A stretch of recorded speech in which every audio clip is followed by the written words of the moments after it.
Good morning. I'm Ron Conkling, one of the ministers here at Anchor Point Church. I want to welcome you to our House Church Sunday.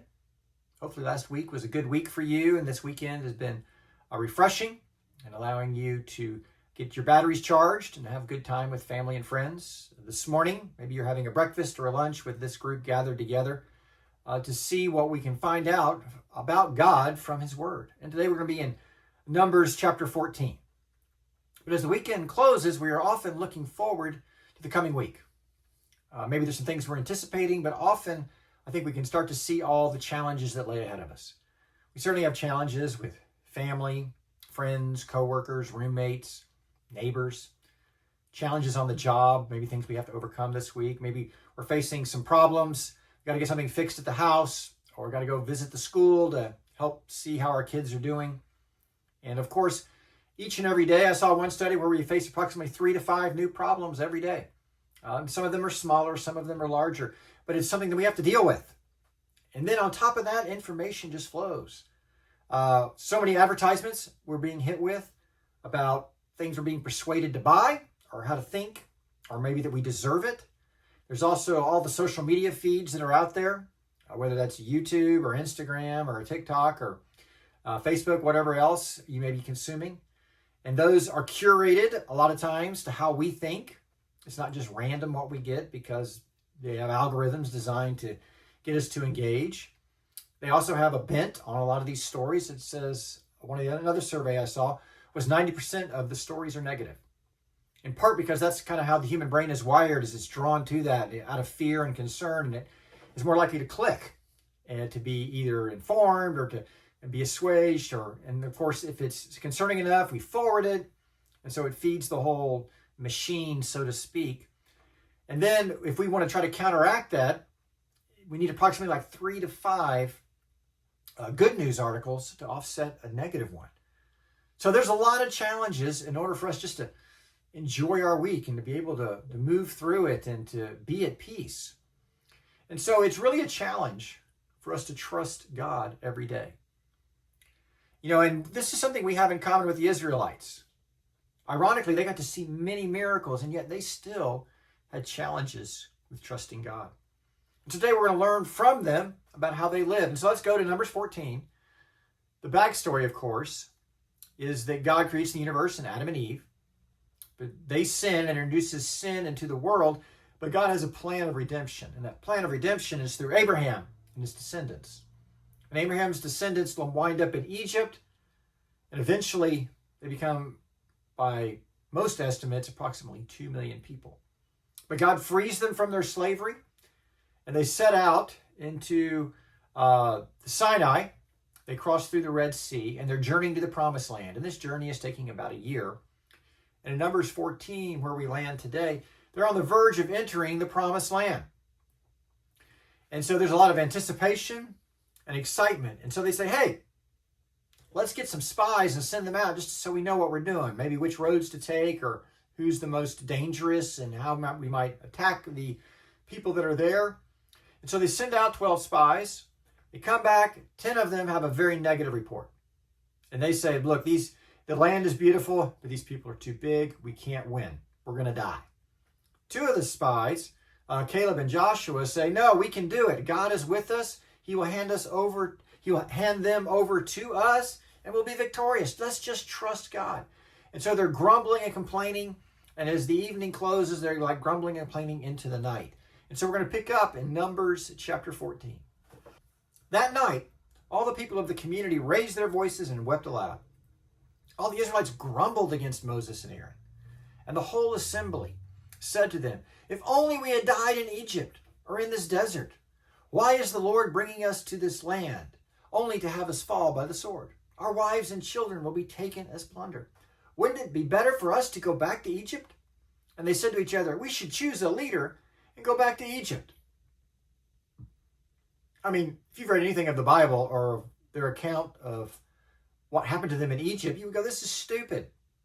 I mean, you've already had God do all these miraculous events, the plagues, the parting of the Red Sea.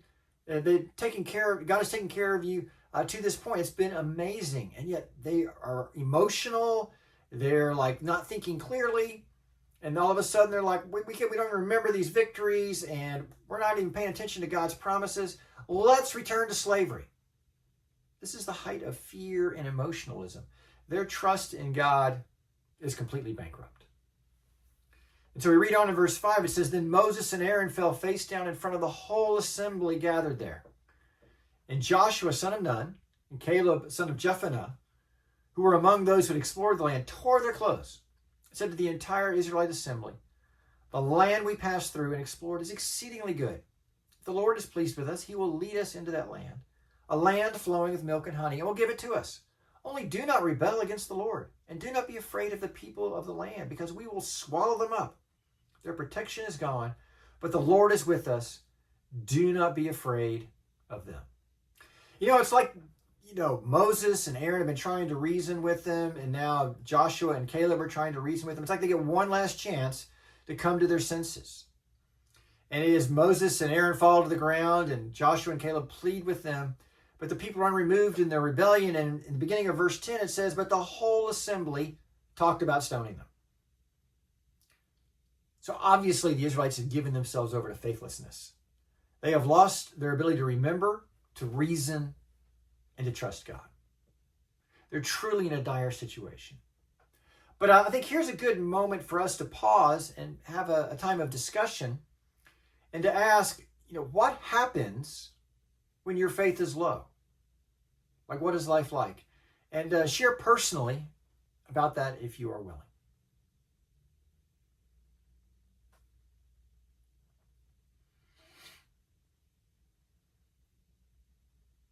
It's interesting what it's like when we are losing our faith. We can often go to ourselves or go to worldly solutions or humanistic solutions or manipulative solutions. But what happens here? Let's see what happens in verse 10, the second part. It says, Then the glory of the Lord appeared at the tent of the meeting to all the Israelites. Then the Lord said to Moses, How long will these people treat me with contempt? How long will they refuse to believe in me, in spite of all the miraculous signs I have performed among them? I will strike them down with a plague and destroy them. But I will make you into a nation greater and stronger than they. Apparently, this is the last straw for God. He decides, I'm going to show up.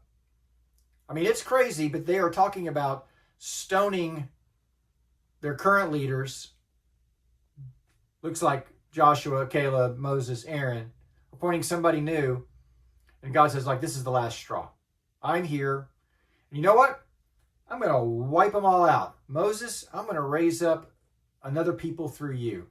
I'm tired of working with these guys. I'm going to send a plague, destroy them. And the nation that comes out of you will be even stronger than they are. And this isn't the first time that God has done this. There was the whole incident of the golden calf when Moses was up on the mountain with God, and the Israelites were faithless then and said, who is this God? Where is he? And so they end up creating a golden calf, and they start doing some sort of combining of religions.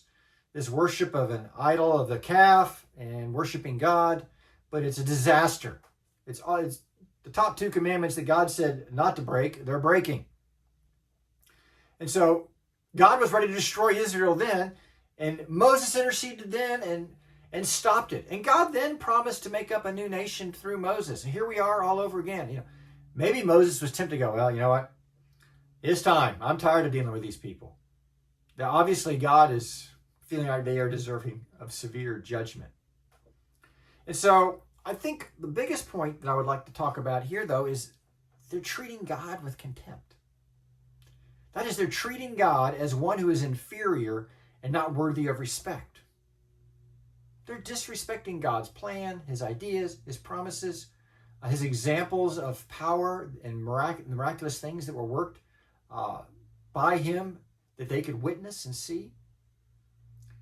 And so the challenge is that God's going to deal with this. But I think the question for us is, we always want to say, that's what the Israelites did. But how about us? I'd like to stop and have a little discussion here about how can we treat God with contempt.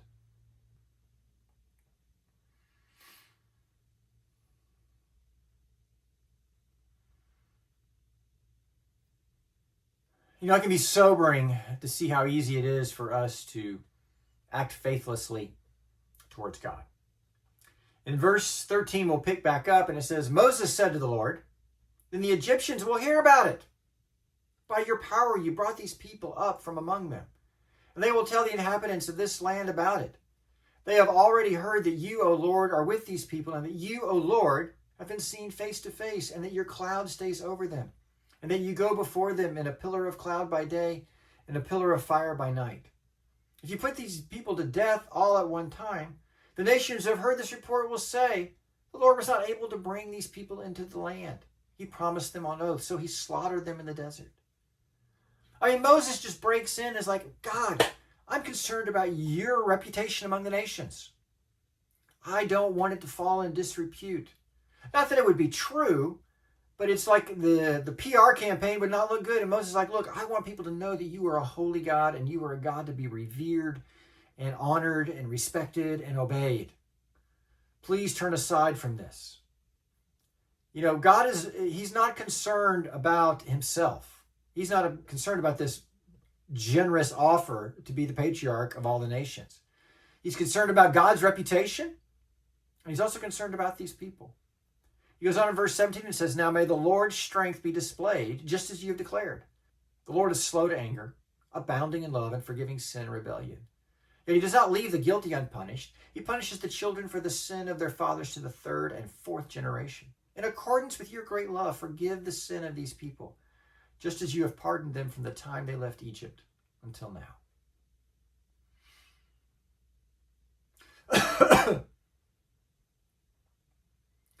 It's interesting what Moses says here, that God is slow to anger, he's abounding in love, yet he does not leave the guilty unpunished. He punishes the children for the sin of the fathers to the third and fourth generation. I think sometimes we can find that very disturbing. But I think really what is at heart here is these parents, this generation, are going to face consequences. And those consequences are going to indirectly affect the children as well. He says he does not leave the guilty unpunished, and yet is filled with generosity and mercy. And so God is able to do all of these things at once. And it'll be interesting to see what God does here. But I think what Moses is talking about is like, look, there is a way for God to have mercy and yet have justice at the same time. And that's what these people are going to need. And yes, the children are going to suffer some consequences. As we finish out the chapter, we'll see that they do not enter the promised land. And so the children have to wait to enter the promised land until this current generation dies. And we're probably spending many times like, Mom and Dad, why did you guys blow it? We could have already been in the promised land. And here we are still wandering around the desert. And so they are going to face the consequences indirectly. They're not guilty of this sin, but they are going to have to suffer through it. But if we look in verse 20, it says, the Lord replied, I have forgiven them as you have asked. It's amazing here. God has forgiven them. He forgives them for their rebellion and their desire to return back. Now, he forgives them in the sense that he's not going to wipe them out. Each person individually is going to have to come and make themselves right with God again that has rebelled against him. Just like right now, there are people that we can be praying for in our family, relatives, children, whatever, friends. And we want them to make a decision for God and to live according to God's purposes. But God is not going to make them do that. But we can intercede and say, God, arrange the situations so that my kids will hear about you. Arrange the situations where they will be humbled and need to seek you out. Or maybe they'll have a blessing in their life that'll allow them to attribute that to God. But we can be praying for so many things in their lives that will help move them towards God and give them greater opportunities. And God is listening. One, God listens to your prayers because he loves you. And God also loves them and wants to act and intervene in ways that will help move them toward him. And so we can take encouragement that God responds to this intercession. They're going to have to work it out for themselves individually, but God is listening. And God is allowing Moses' desires and prayers to affect his heart and to change his plans. Our prayers do matter. And so right now I'd like to take our closing question here. The discussion is, how are we tempted to give up on praying for others?